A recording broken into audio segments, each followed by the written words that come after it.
আঘাত না পেলে কখনো ঘুরে দাঁড়ানো যায় না। ঘরে বসে সাফল্য পাওয়া যায় না। তোমাকে বাইরে যেতে হবে এবং এটি অর্জন করতে হবে। হার মেনে নেওয়ার নাম জীবন নয়, লড়াই করে বেঁচে থাকার নামই জীবন। যারা আঘাত পেয়ে উঠে দাঁড়ায় তারাই জীবনে একদিন অনেক কিছু করে দেখায়। অতীতের পাতাগুলো লেখা যায় না, কিন্তু আগামীর পাতাগুলো ফাঁকা, সুন্দর করে ভবিষ্যৎ তৈরি করা যায়। স্বপ্ন সেটা নয় যেটা মানুষ ঘুমিয়ে ঘুমিয়ে দেখে। স্বপ্ন সেটাই যেটা পূরণের প্রত্যাশায় মানুষকে ঘুমোতে দেয় না। তুমি অন্য সবাইকে বোকা বানাতে পারো, কিন্তু নিজের মনকে বোকা বানাতে পারবে না। কোনো কাজ কঠিন হতে পারে, কিন্তু কঠিন মানেই অসম্ভব নয়। সুযোগের জন্য অপেক্ষা করবে না, সুযোগ তৈরি করো। কখনো কখনো আমরা আমাদের দুর্বলতাগুলি দেখানোর জন্য নয়, আমাদের শক্তিগুলি আবিষ্কার করার জন্য পরীক্ষা করি। যদি তুমি এমন কিছু চাও যা তুমি কখনো পাওনি, তার জন্য তোমাকে এমন কিছু করতে হবে যা তুমি কখনো করনি। জীবনে সবচেয়ে বড় সফলতা হলো নিজের অবস্থানে সর্বদা সন্তুষ্ট থাকা।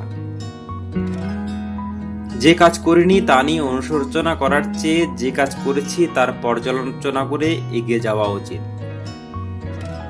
শব্দ তোমাকে অনুপ্রাণিত করতে পারে, চিন্তা ভাবনা উস্কে দিতে পারে, কিন্তু কর্মই একমাত্র স্বপ্নের কাছাকাছি নিয়ে যাবে।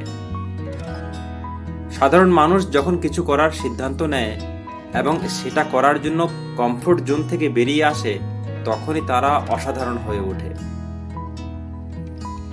নিজেকে জিজ্ঞাসা করো, তুমি আজ যা করছো তা তোমাকে আগামীকাল যা হতে চাইছো তার কাছাকাছি নিয়ে যাচ্ছে কিনা।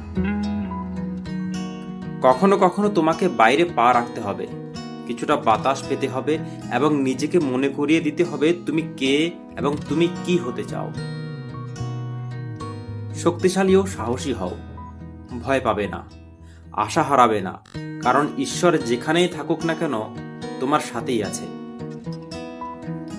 বিশ্বের সেরা এবং সবচেয়ে সুন্দর জিনিসগুলি দেখা যায় না, এমনকি স্পর্শ করা যায় না, সেগুলি হৃদয় দিয়ে অনুভব করতে হয়।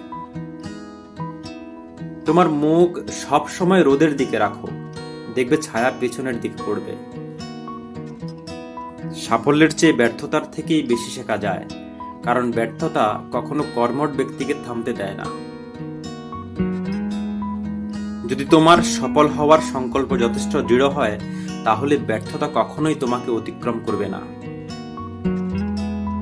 শুরু করার জন্য তোমাকে মহান হতে হবে না, কিন্তু তোমার চিন্তা যেন মহৎ হয়। তুমি যে রাস্তা ধরে হাঁটছো তা যদি তোমার পছন্দ না হয়, তবে অন্য একটি রাস্তা বানানো শুরু করো।